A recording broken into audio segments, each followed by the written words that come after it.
Hello, hello. Hey, Bandit. Nice to see you. Hear you. Yeah, thank you for having me. And yeah, glad you're on the mend, and hope it's a full recovery soon. Yes, I definitely hope so as well. Um, Definitely most of the fatigue and headache and all that kind of stuff is gone.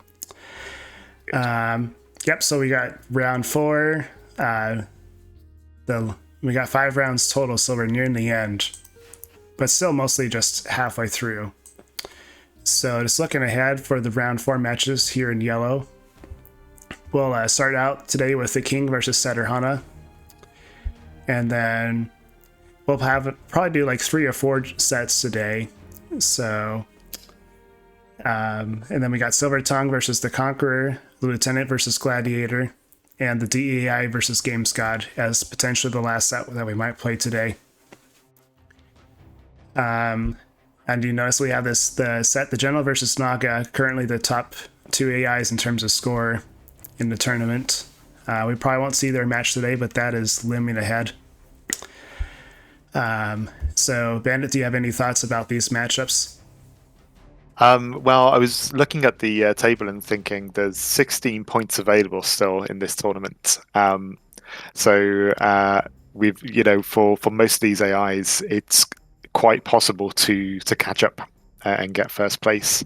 I think with the King and Sederhana, they're just out of reach because the General and Naga will be playing the next match. At least one of them will be, gaining points to kind of get over that 16-point lead.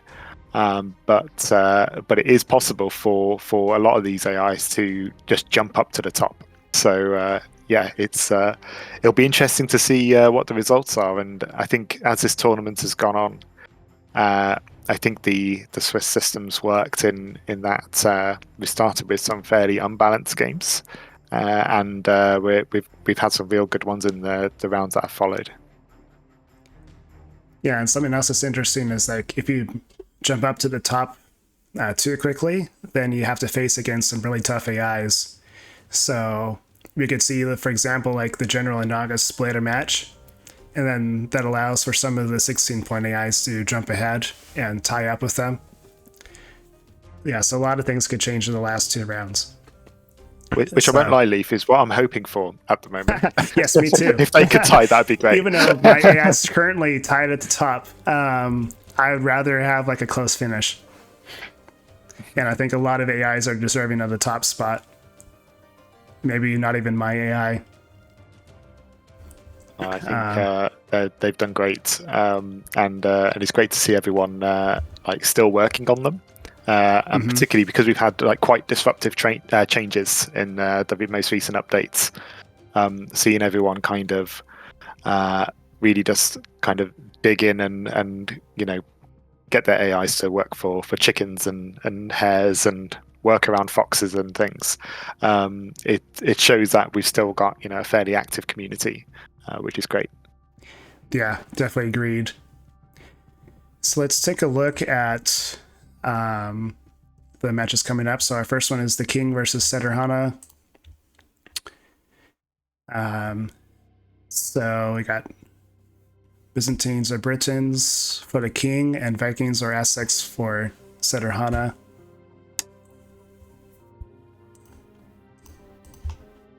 Have we seen Vikings for Sederhana yet, or has it always been Aztecs? I think it's always been Aztecs so far. We'll see if we get a different result this time around. So we got Britons for the King. Very nice. And drumroll, Aztecs again.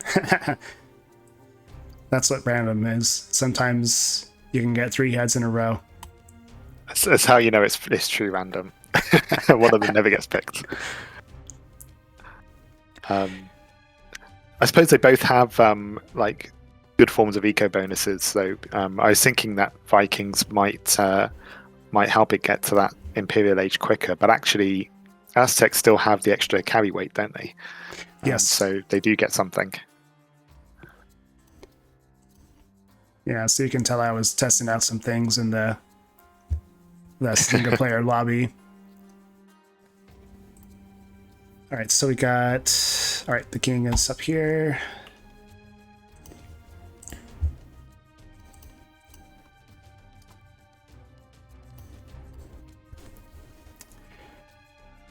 and then Aztecs once again.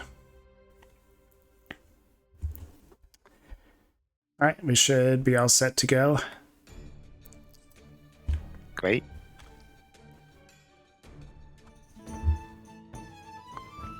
And this should be a good matchup.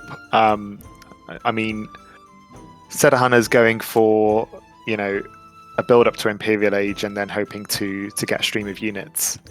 But the King, being an Age of King's AI, shouldn't. It won't have the micro to do too much damage in the early game. So I think it's a good chance for Sederhana to at least see through its strategy. But we also know that the King is really well built for an Age of King's AI. Yeah, agreed. And so the King is scripted by Toby. As he said, it's an Age of King's AI. And then Sederhana is by Kripuk. An AI is scripted for the Conquerors, I think, and is a relatively newcomer to the scripting community. I can already feel my voice getting a little bit tired, so I'm going to kind of drop off the mic a bit. Hopefully Bandit doesn't feel completely alone. I'll be here in the background. No. All good, and we've at least got Avandi and Mr. Elephant in the chat as well, I see. So welcome to you both. Absolutely, and I'll be in the chat pretty frequently. Excellent. I think for anyone who is, anyone who's scripting or thinking of scripting, I highly recommend checking out Toby's AIs purely from a macro point of view. In the way that he builds his eco, has market rules and things, has the basics really, really good. I think he just covers the basics really well, which gives him a really strong build. So looking at the start, we've got the King with a one villager or slight one villager lead. It was for a moment. I'm not quite sure how that's happened. We've got 10 seconds of idle TC for the King. It's still slightly ahead on that. And then Britons are doing really well for resources gathered. I believe Britons get a bonus on food gathered from sheep, so that will be helping in this early part of the game. And another interesting point here is I don't think either of these AIs will go for their boar. I think the King will eventually go for the hares. Sederhana might do if the hunt distance is high enough, but which is a nice feature. I've seen quite a few older AIs not have to be adapted for chickens. They still do the old long distance deer law, by going out and hunting them, which actually works really well for chickens and hares. So some of these AIs might even get a boost from this update.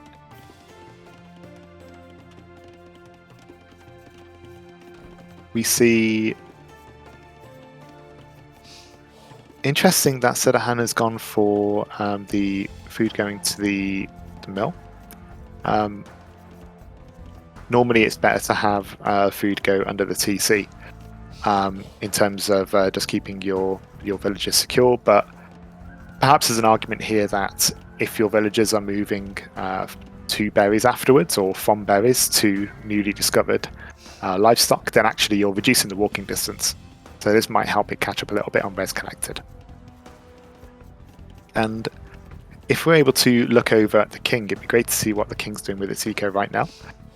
Both have got farms up already, which is great. We've got villagers on berries. No outside hunt yet. But you can see the King is getting ready to potentially be in a position to click up, whether it will choose to or decide to wait and have a better eco going into feudal age. We'll see. Is it going to click up after this villager? Yes, it will. And it says it wants to build barracks. So It's going to need to do that before an archery range anyway, so I don't think that necessarily gives anything away from the Britain's strategy. And we're seeing here a slight wait for Sederhana to go into feudal age, but actually, if it's going for imperial, you want to stay in Dark Age a bit longer. You want to produce more villagers and get more of a longer term boost. So this isn't necessarily bad for Sederhana. Got gold mines.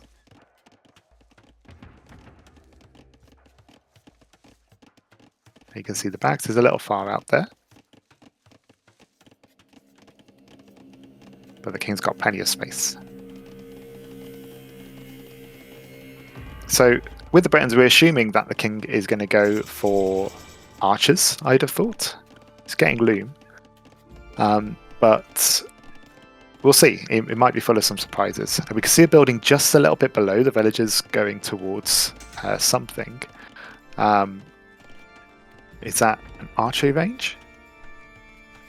Barracks. Second barracks. Okay. Interesting. So it could be going men at arms, or it might just be getting ready to go for spears. But it's not producing anything yet with this first barracks it's got. So maybe it's waiting to just go Castle Age. That might be a accidental barracks, is what I'm thinking there. It's not using it, it's just used a load of wood for it. If it's going for a fast castle, it could have been better off perhaps building another building and getting that blacksmith up sooner. So we can see here it's now producing the archers, so it delayed itself with a second barracks. We've got blacksmith coming out. I'm imagining we're going to get fletching relatively quickly. There it is. So aside from that barracks, that build is, at least the order of the things that the king is doing, seem pretty good. Sederhana, really good in terms of resources gathered, going into feudal age. Got the wood for both of its buildings, so hopefully we're going to see a blacksmith and a market relatively quickly going into feudal. It did just build a barracks there, I think, just at the end. Actually, if you're going fast imp, you might want to delay that barracks actually, so that you can do it maybe when you've clicked up to imp. So we're going to wait a bit now before those buildings are made. We've got a second mill as well, which is going to be great for later. But and we can actually see with that second mill, it was able to get some of the hares. We see the scout is being chased off by some of the archers. But the king is just staying on one archery range so far. So it's prioritizing saving resources for the next stage, while keeping a little bit of units in defense.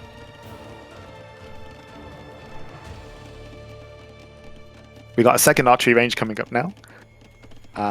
So we might see that change over some time, although and it has put more units on gold, so that's quite nice actually. The king has recognized that it's going to have more of a gold output once that second archery range is built, so it's moved people over. So yeah, it's been quite precise with its rules. We've got a building at the front there. Is that a market? Yes. Okay, so it's getting ready for Castle Age. Meanwhile, Sederhana has got 1,200 food, but it's waiting on its buildings. So it's and actually it's got resources for another building. So it could have built another one of its feudal age buildings. But it has already clicked up to castle, so maybe it's just waiting for Castle Age buildings now. So actually, it's moving along quite nicely. The king does have 10 archers, but if it sends those archers out without any TC avoidance, which we know it doesn't have, those archers will fall quickly to TC fire. So at the moment, Sederhana's not in too much danger. So this race to Imperial might favour it. I think it's going to depend on really how ready is it to act at the moment it gets to Imperial, because the king will be ready. This elephant says Age of Kings versus Age of Conquerors. We've seen this matchup before with the King and the Conquerors, both Toby AIs, and sometimes the King does come out on top. So yes, newer tools doesn't always necessarily mean a straight up win. We can see town size increasing for the King. Now this could be it just expanding out its building size. It doesn't look like it's expanding it any further, so I don't think the King is going to attack straight away. It's getting ready for castle, you can see. We've got a market being built by Sederhana. Hopefully it's got some nice market rules. We can see a load of tech upgrades happening. We've got university, so I think we need another Castle Age building, right? It's not got a siege workshop or monastery yet, as far as I can see. Oh yeah, we got the monastery on the corner, very nice. And actually, it might be the first to go picking up relics because it's got the gold for monks. Okay, so this is pretty good for Sederhana in terms of actually clicking to Imperial Age. It would be nice if it sold some of that food, because we've got buildings. I mean, even selling some of the stone if you're wanting to rush up. It's not got any units on stone, so it's not saving up for a castle of any sort. So selling that stone, you'd get up to imp at this point. So that'd be a nice thing to do. Meanwhile, the King has a lot of archers, and if I know Toby's builds, they're going to be crossbows very soon. He's saving up the resources for them. He's got a load on gold. There it is. We got university as well, maybe getting ready for ballistics. That will be kryptonite for older AIs. They won't be able to dodge it. We've got a siege workshop being built as well, so whilst there may be a danger of these units running into TC fire, I imagine we'll see a ram soon, which will kind of combat that threat, because the TC will target the ram first usually. Sederhana storing up a load of resources there before Imperial, so actually that's probably something that that can be tweaked a bit. Even before you go changing your villager distributions, I'd actually say just get some good basic market rules in, so that when you have an excess of something, to help it kind of strive for that age. So selling some of that stone, selling some of the excess food, probably would have got your resources up to Imperial just a little bit quicker, and you potentially would be an imp by now. Why go for fast imp? It's a good question. I think this is kind of Sederhana's kind of a first-time AI for Krupnik, so I think it's a kind of just experimenting with the settings and going for something that goes to Imperial Age quickly and then starts building units. I think generally when you set up your first AI, you kind of go for those builds just to see it working. Normally you want to kind of see it get through the ages, and then you go refining it afterwards. So I think that's what's happened here, and we can see it's starting to produce units now. We've got skirmishers, which is a nice choice. We've got fletching coming out a little too late, but we're going to see these crossbows heading over to dangerously towards TC fire. Forward tower for the King as well. That's me. Welcome, Melon. You're experiencing an Age of Kings AI versus an Age of Conquerors AI. We've got Britain's kind of general Castle Age into crossbows versus an Aztec fast imp, and we're now seeing what happens when crossbows meet a fast imp.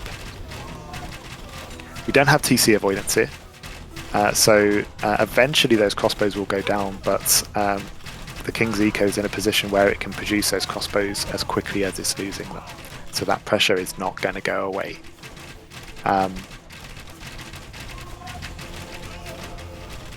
I would even say maybe one for Sederhana to consider, because you had some stone, but you didn't have enough for a castle, and you're using Age of Conqueror's rules. I would even argue perhaps the old style walls would help buy you a bit more time, because if you hit imp and you're able to kind of mass more of those skirmishers, or even get eagles and upgrade them, then you probably would be able to push this back. So yeah, perhaps walls are a thing to add here, and I'm sure Mr. Elephant has some examples of AIs that do that quite nicely with just a couple of commands. You don't have to know any complex commands for it. We're going for another barracks. It seems Sederhana's going to try eagles. Unfortunately, it's not going to produce them quick enough. 39 military against 2. We have more military than villagers at the moment. Those skirms are getting upgraded. Then we've got wheelbarrow coming in, and I think this game is over. We don't have any siege from the king. The forward tower is particularly nasty. But yeah, we had a siege workshop a while ago, and we don't see any ramps. So it looks like the king is trying to just really cement down military superiority, and then it may go into siege later. So we're going to see a quiet death, I think, for Sederhana before this finishes.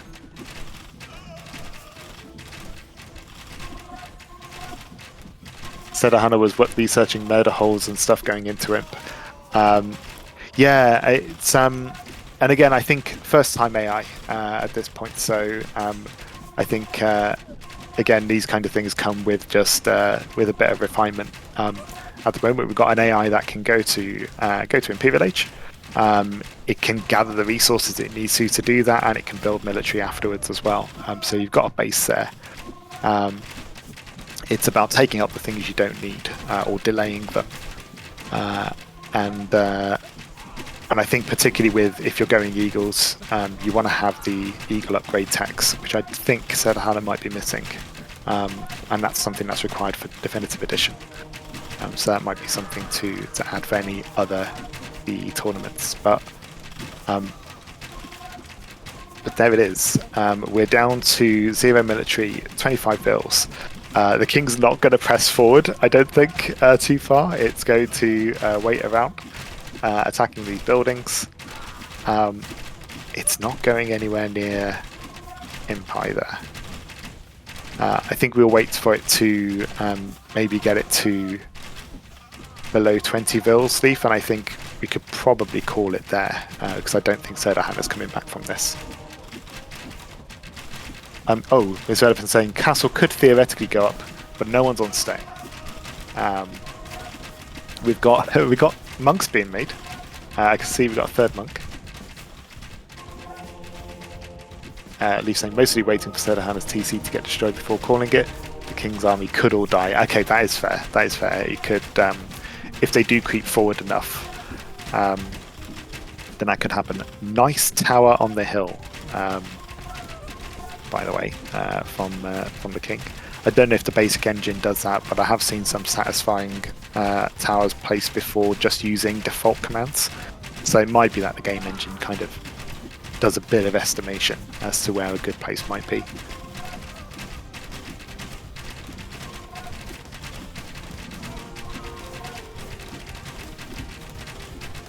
And yes, the king is Age of Kings, and Sederhana's Age of Conquerors, I believe.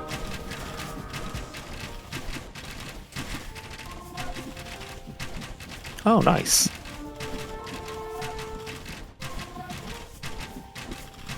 Just seen a message from Pommy saying that, yeah, that some of those features are built into the engine. That's really nice. I did see a video from Spirit of the Law talking about default army behavior as well in human games. And how how kind of units prioritize targets, and actually they're quite accurate when given multiple choices as to which target they go for. which is really nice. So the engine does have some nice tricks in it. But we scripters often turn a lot of those things off to get more control. So we don't see it that often. We've got our troop of monks. They're off on a quest. I don't see any more relics on the map. So I'd be interested to see what they're doing. And there we have Imperial from the King.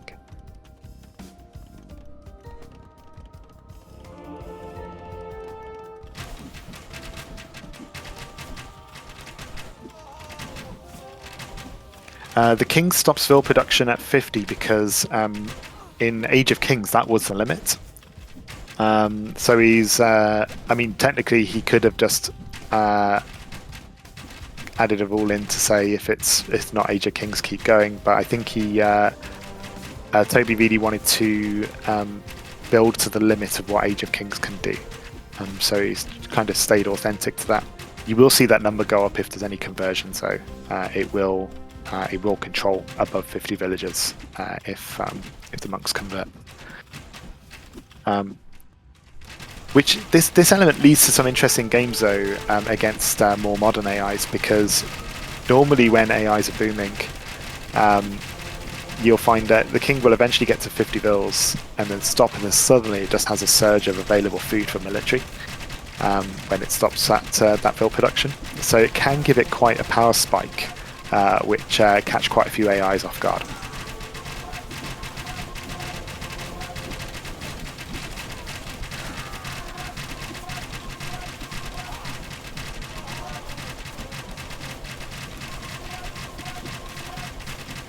We've finally got onagers coming onto the field.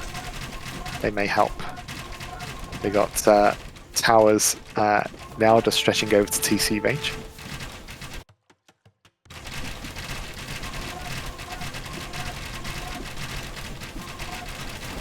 All those, most of those villagers are in the TC. You can see one mining stone there. Oh, the castle's gone up.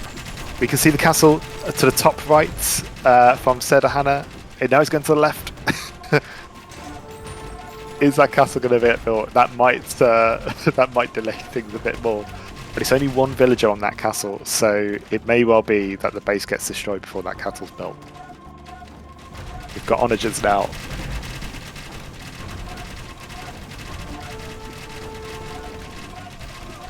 TC is down. We have 4 villagers. No resign rules here for Sederhana. Oh no, we got good game. There we are. Thou art victorious. Very nice. 33 eagles produced in the end. 112 crossbows from the King. Very nice. With a bit of a range boost as well, which would have helped with reaching the TC earlier. We can see Sederhana did get the relics, or at least the majority of them. It was the first to get monks, which is nice. Yeah, I think with a couple of tweaks, even just some market rules for Sederhana, you could probably shave a couple of minutes off that Imperial time. Walls would help defend against any earlier attackers, and you would need the Eagle upgrade, the Eagle Warrior upgrade, to get that power spike for Aztecs, because otherwise they're just staying as scouts on Definitive Edition. But yeah, congratulations to the King. I think that's the King's first win on Arabia. I think its other win was on Arena only.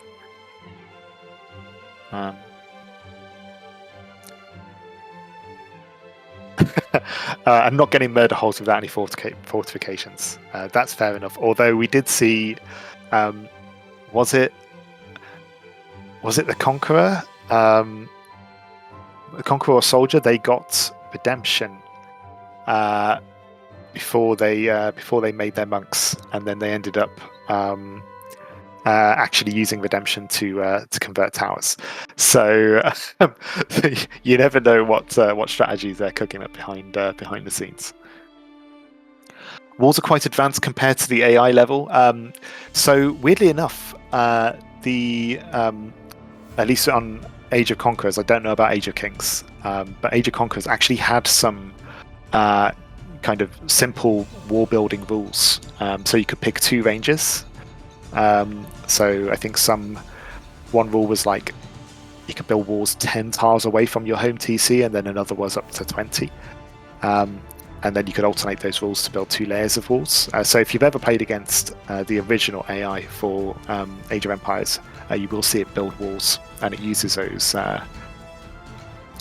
You will see it use those simple rules to get some basic walls up. It's not efficient. You will see walls being built on the edge of the map sometimes if there's a slight bit of overlap, but even that, I think, if you're holding on to resources and not using them, then it's worth it to just keep the enemy out for a while. So we've got an extra 4 points there to the king, and so we'll be moving on to an arena game next.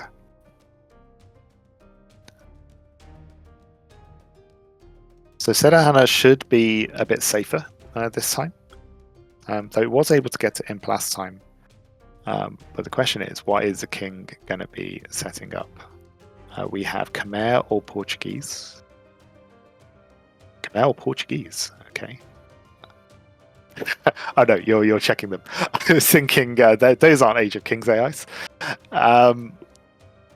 Saracens or Turks? Okay.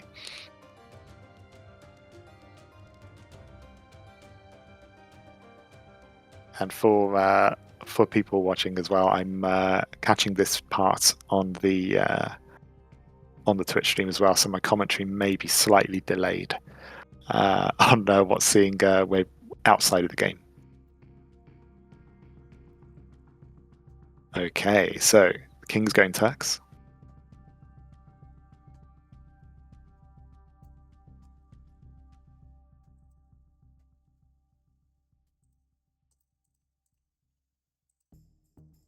So we've seen the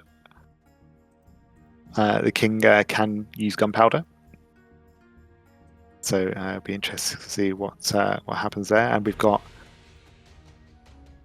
a random Age of Kings AI for Sederhana.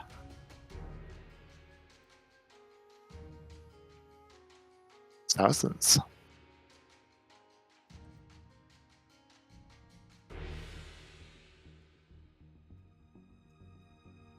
Okay, so Saracens are interesting.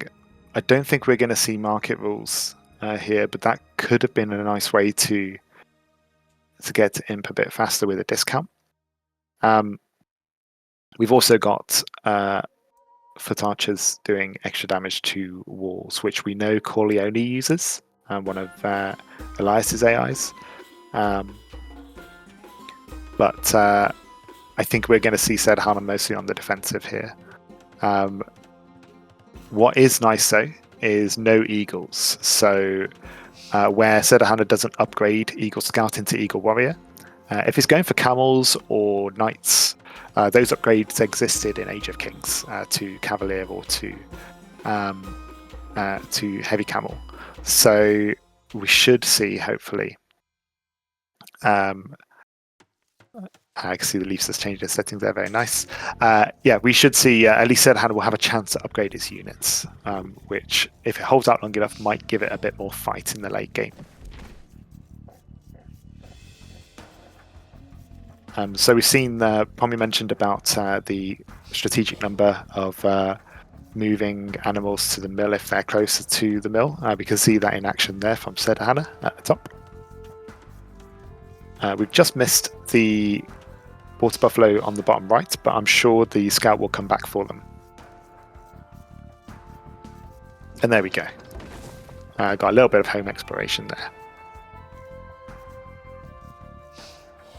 There was a time with the arena map, I think a couple of years ago, in at least the first AI tournament I did, where you would still get back walls, and we had varying different methods to try and delete those back walls manually. much to varied success, at least in my own experience. I've accidentally deleted my own walls a few times. So seeing the new arena removes that problem, which I think is quite nice. It gives us also a bit more space to build out the back. And I think more importantly as well, we used to have a real issue with lumber camps being caught on the one side, like the inside of a wall, when they're trying to gather wood from the other side of the wall. So you'd end up with villagers with really long path distances, which could cripple an AI before the game's even started. You're seeing much less of that now, just because of the changes to the map, which I think is really nice. So potentially worth revisiting some old AIs on Arena to see probably some improved performance.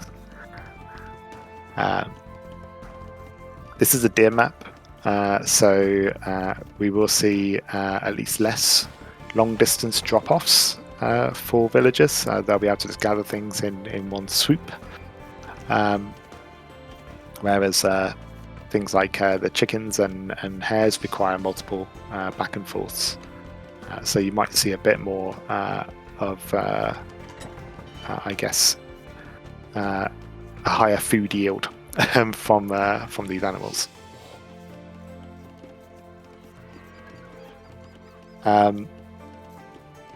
So I expect with both of these we're going to see fast imp from Sederhana. It's going to try and get to imp as quick as it can, and the king is probably going to go for some sort of fast castle. I think we've seen before. It can. I know Toby's AI's Elisa Conqueror has a fast imp build. I don't know whether it will do this with the king, but we have seen it do monks before. I think one more thing to consider is the different unique civilization abilities from Age of Kings compared to now. I believe, at least in Age of Conquerors, the Saracens had very different bonuses. If I recall, I'm sure there was a bonus at one point. I don't know if it was Age of Conquerors or the HD version, but they used to have a tech where when a monk died, you would get a third of the gold back, I think it was, which was really handy for monk rushes. I don't think it does that anymore. Also, the extra damage to buildings worked for mounted units as well, I believe. So cav archers and genitors used to be a bit of a threat to castles.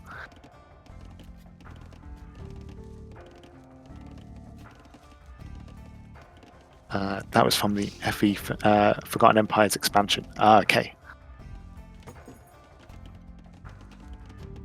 Of course, because you wouldn't have even had the second unique tech as well. And that was introduced later.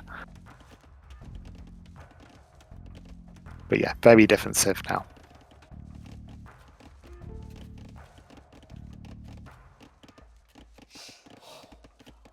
We're seeing, in terms of resources gathered, we've got a very, very slight more efficiency with the king, but it's pretty neck and neck.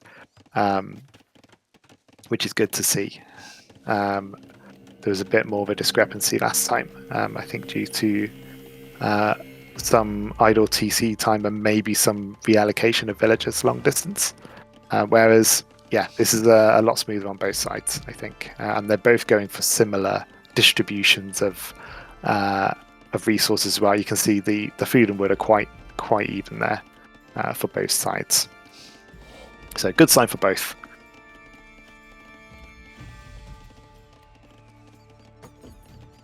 Were these AIs built in Age of Kings times, or were they just a handicap? So I think so. The king, at least, was built somewhat recently, but it was kind of set as a challenge of how good can an Age of Kings AI be, and how what rank of AI can it beat? And we have seen it take on much more advanced AIs just because of having really good macro and distribution, and being able to counter right. So it, in a sense, by doing that, it really forces you to get the basics right. And Sederhana, I think, was built because the scripter had played it on Age of Conquerors. So I don't know if the scripter for that one then goes on to scripter for Definitive Edition, or whether they will just keep playing it on Age of Conquerors. So yeah, I think different choices there. One was deliberately a challenge, at least to themselves. But yes, that's reason. And that's another point, actually.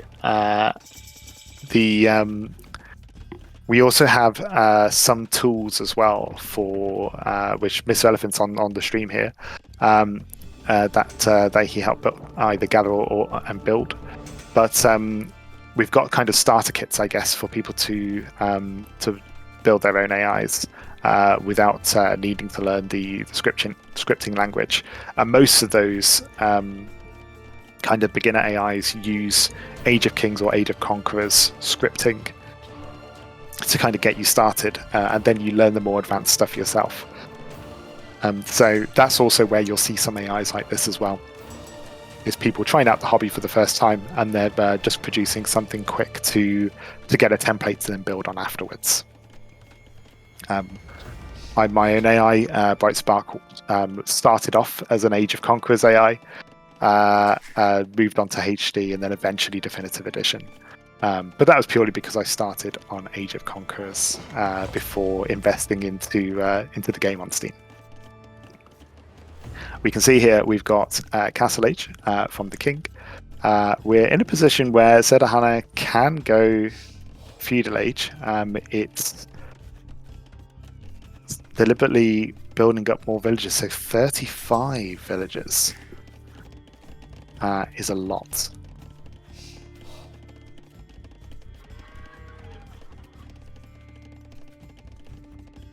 And so, okay, so Sederhana's going Castle Age. Sorry, misread that. I thought it was still in Dark Age. So it's actually going to be good with the good eco there. We've got a monastery from the King. We've got a siege workshop. So we've got monk siege. Going back to the King's base, do we have a barracks, or is it just going? I don't see a barracks. So I think it's going monk siege push.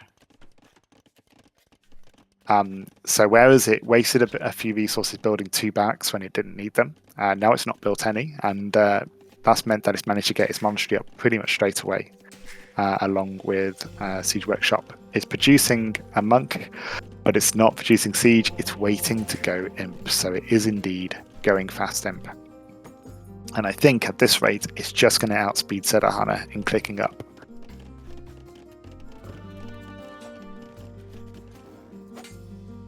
Really nice build there from the King. Got a full build onto the stone. The King has its resources and is clicked up at 20 minutes and 8 seconds. So that's a 23-minute imp time using just Age of Kings rules. Really nice clean build. I think Bright Spark's fast imp, like on a good day, is 21 minutes. So it's not far off at all. Yeah, really nice. Sederhana is building a university, so we've got buildings. It's going for the market in Castle Age, which is interesting. I guess with Age of Kings as well, you would have needed this in cartography for team games, so maybe it has that in mind as well. But we did see another building there going from Sederhana, which I think is its second Castle Age building. Just on the bottom left there, yeah, Siege Workshop. So it will get there. It doesn't have the resources for Imperial Age yet. Again, it could sell its stone, but I don't think it will. I think it's going to just gradually save up. We're going to have a bit more of a fight for relics this time. Sederhana had the majority, but the King... I say that and then he nabs a relic. No, the King has got some as well. I was going to say the King was the first to have monks this time around. It's got 4 of them, so it should get the majority of the relics here.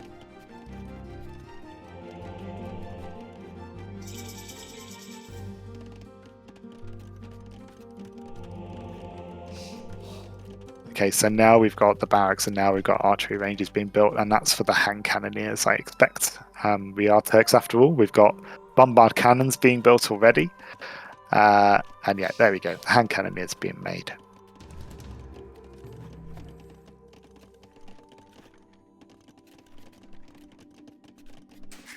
Meanwhile, Sederhana has the resources to go to Imperial Age, has the buildings. There it is.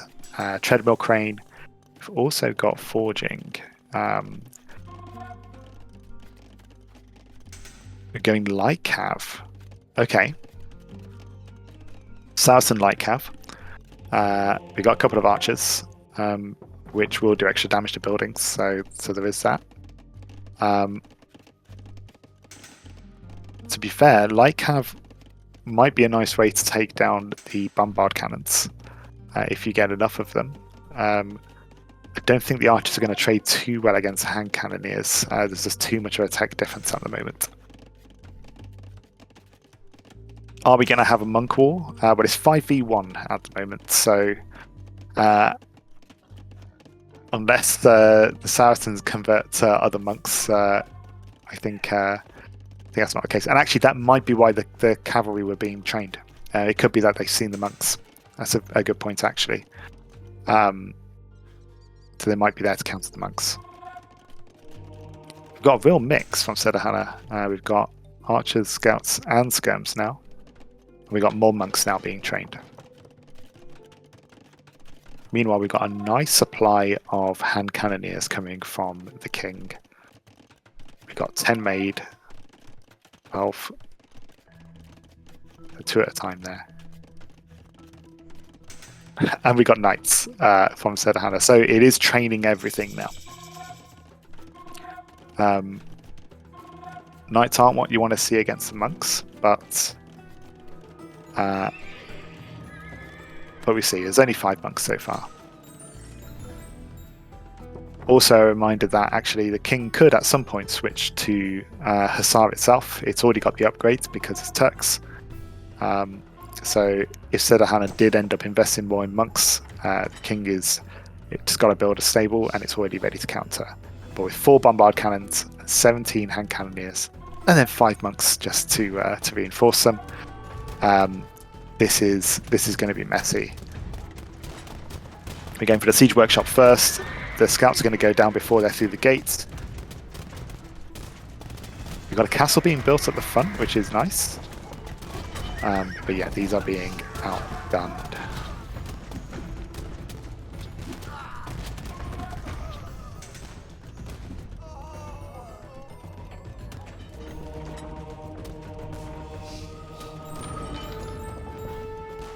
We have got more light cavalry being trained.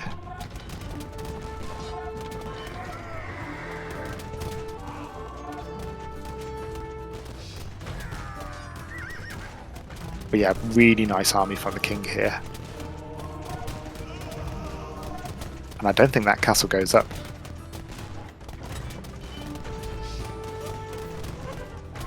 There's enough hand cannoneers, I think, to keep anything melee at bay. Skirmishers aren't upgraded, so they're going to take less hand cannoneer hits, so they're not really counters at this point.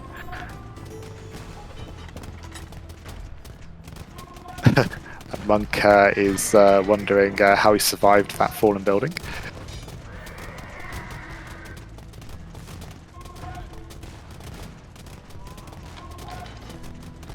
We've got hand cannoneers prioritising the stable over enemy units, which is interesting. But we've also got an open door now, and everything's moving in. Really nice build from the king.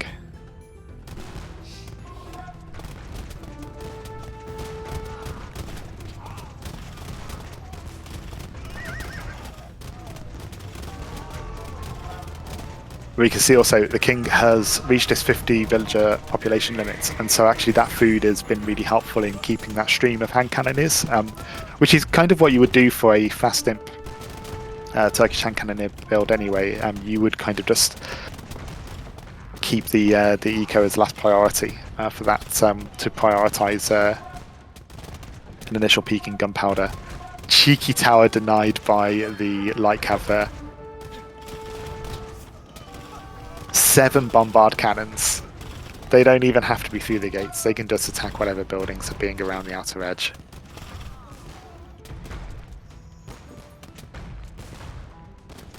It would be nice to see them target the gates. I don't think we'll see that. And the king, as mentioned before, is going into Hussar now. He's got the stables, 2 of them, I think, by the looks of it. And we're confident enough now to taunt the enemy. Oh, they're focusing on a gate point, or a wall point. That's interesting. I wonder how the king did that. I know you can change wall targeting on and off, which looks like it may have done that now. It may have turned wall targeting on. And because there's no real clear way of detecting with Age of Kings scripting whether you're in a wall or whether more wall pieces need to go down, it will probably keep it on for a little while, maybe on a timer or something, to hope that when it turns it off, that the enemy will already be breached.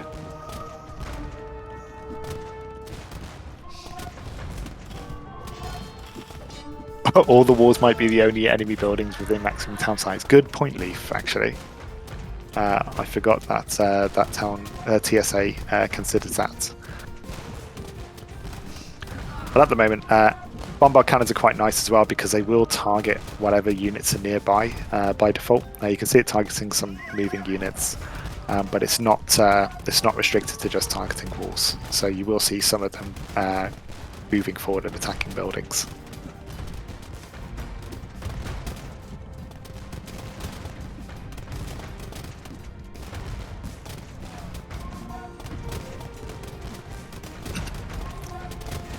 We've got more hand cannoneers and bombard cannons being built here.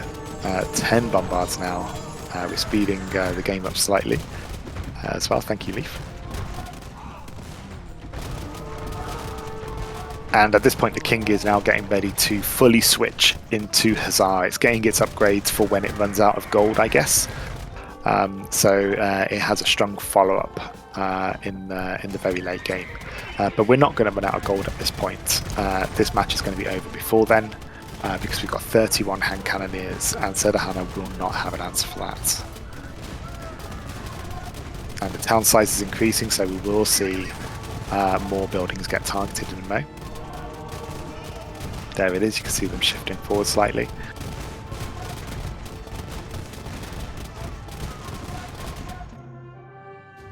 And there it is. Leif, I think, has just finished the game for us, calling it there. Very nice. So 2-0 to the king there. Yeah, well played, both players. I think it's been a nice intro to see a new AI like Sederhana. Sederhana has taken a game as well. It is currently on 4 points. I need to look back to see who the win was against.